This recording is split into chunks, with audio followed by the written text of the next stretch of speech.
We've been talking about it for days and now living it for days. The bitter cold is here and it's here to stay longer than most of us would like. Another day of Arctic weather impacting the entire state of Colorado. Even colder temperatures are in store for us tonight and tomorrow. And we're keeping track of some snow that could come tonight as well, which would add to the slick driving conditions around the metro area and certainly impact the morning commute.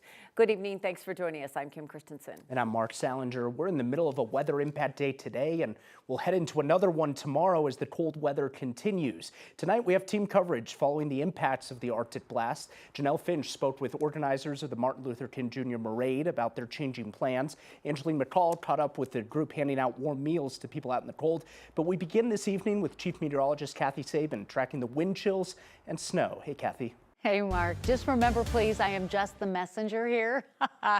Yes, we're probably about halfway through the polar plunge, the Arctic outbreak, but we still have another wave of cold air to come and another wave of snow tonight. Things were okay on the roads out there right now, but with that next wave coming in, temperatures could go even colder for some areas, and we could see a quick 1 to 2 inches of snow starting around 8:30, 9 o'clock tonight. Beautiful scene as we look along the Front Range foothills, but those dark clouds, the leading edge of the next front that will bring snow to us. Again, starting around 9 in Denver and continuing overnight. The dangerous wind chill factor, something we're also going to be talking about along with that snow forecast. Currently 12 degrees in Denver, 5 in Colorado Springs, 18 in Greeley. Winds are pretty light, but any amount of wind is going to create a wind chill value or how cold it will feel on your skin. -4 in Arvada, -4 in Broomfield, -1 in Erie, and we expect those wind chill values to potentially go to 15 and 18 below zero. We're under kind of an unusual weather advisory, a cold weather advisory instead of a wind chill warning because we're not dealing with a lot of wind, but there are areas that are under an extreme cold watch in the green, and those are the areas that could have wind chills to 30 and 50 below zero. Not a lot showing up on radar yet, but that will be changing. The leading edge bringing snow showers to Fort Collins and Cheyenne. Slowly that will be dropping southward. Again, we think that snow band, this is where it is by about 8:30 tonight. Longmont, Keensburg, Byers, and Deer Trail moving into Denver by about 9, 10 o'clock. So overnight driving, you're going to have that snow. It'll end by tomorrow morning, but tomorrow morning could be an even colder day. And today was plenty cold with highs in the mid-teens. Snowfall amounts will be light, but the impact will be great. Details on this next round of snow and cold coming up.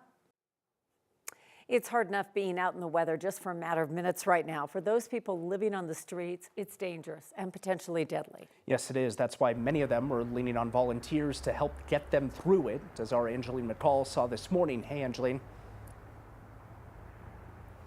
Yeah, Mark, Kim, it is so important every day of the year, right, for people to know what services and help that they can rely on. Even more important when we're talking dangerous temperatures, frigid conditions. And so when we're talking in the case of Janet's Kitchen, it's something that people know they can rely on week after week. No matter what, we're here. Every Sunday at the corner of Curtis and 16th Street Mall, We're grateful to have you here today. volunteers come together Regardless of weather, yes.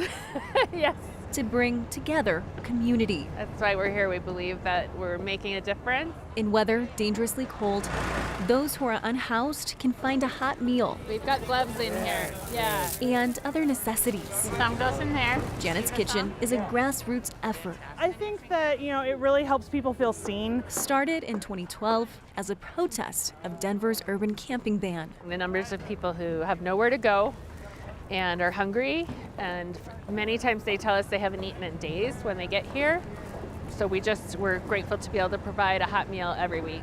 On a week when they expected people to be in shelters All right. or remain in their tents, We definitely had the same number of folks that we usually do. a need regardless of weather, with a promise to be here no matter the elements.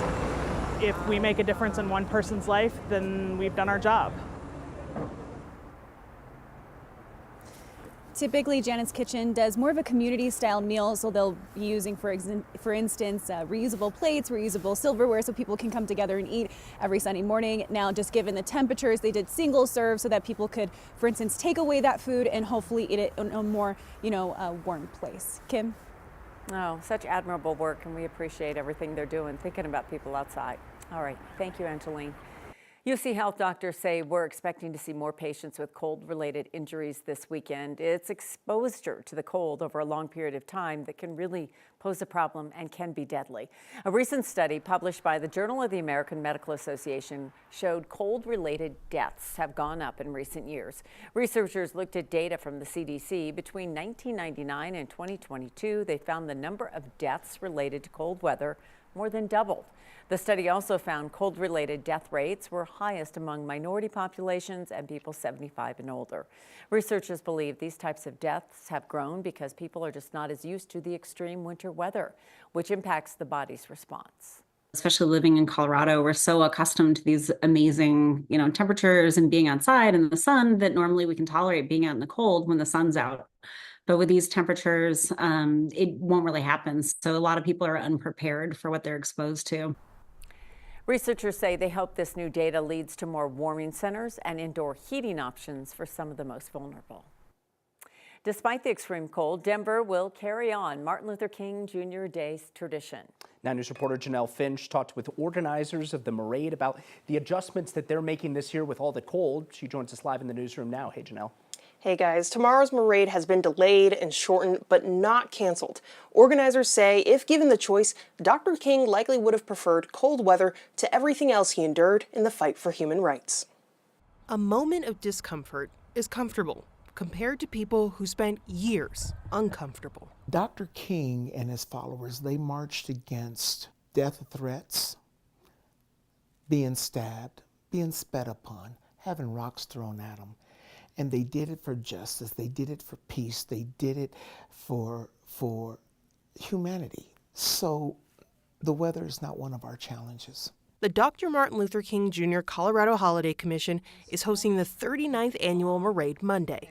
Chair Dr. Vern L. Howard has never called the event off. Prejudice, hatred, they don't end because it's cold. Howard says the weather may impact the march's attendance, but it doesn't impact the mission. We're not marching for march's sake. We're marching for human sake.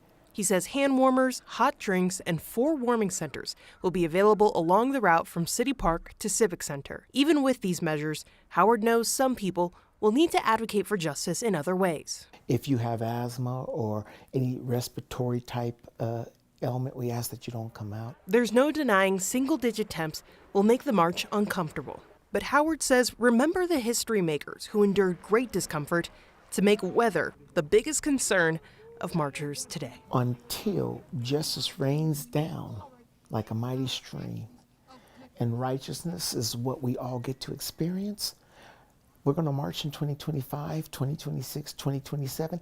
And then when those things happen, we're going to continue to march to celebrate that there was a change made and that we were part of those change makers. The commission says for those who can't march tomorrow, consider honoring Dr. King's legacy through an indoor service project. In the newsroom, Janelle Finch, 9 News. Yeah, we know that there will be a lot of people there regardless of the cold temperatures like we saw in the video from last year as well. Janelle, thank you. So spending a long time outside in these conditions can quickly lead to frostbite and hypothermia. Here are some signs and symptoms of frostbite that you should watch out for. Those include red and pale skin, a feeling of numbness, muscle stiffness, and blistering in severe cases. As for hypothermia, you can experience slow, shallow breathing, confusion and memory loss, drowsiness or exhaustion, and slurred or mumbled speech. Want to make sure you're safe out there. If you notice any of those symptoms, you need to take quick action and seek medical attention if it gets really bad. Try to get to a warm area. If you're able to get to a faucet, use warm water to warm up your hands, but not really hot water. We will be following, of course, the conditions over the next few days as the cold continues. You can follow along streaming on 9 News Plus. It's free to download on your TV.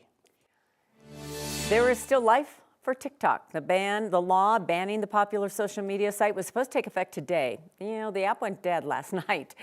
Today, service was restored after President-elect Donald Trump reassured that he would delay the ban. TikTok was set to be banned unless its Chinese owner, ByteDance, sold the company to a non-Chinese buyer.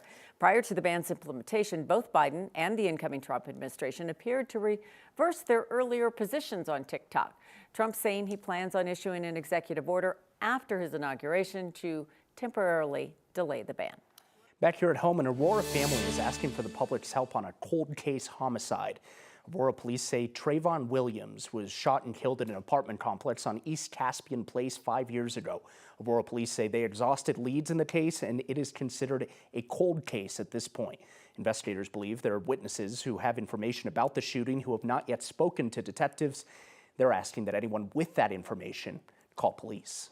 Denver's transportation department is warning of a parking ticket scam that's circling the metro area. Dottie officials say that people around the city have been receiving these text messages about unpaid parking tickets, claiming to come from the city and county. Dottie doesn't ever send a message like that, and they don't text a message to let people know about a parking ticket. If you get one of these texts, you should report it to your carriers as junk or spam.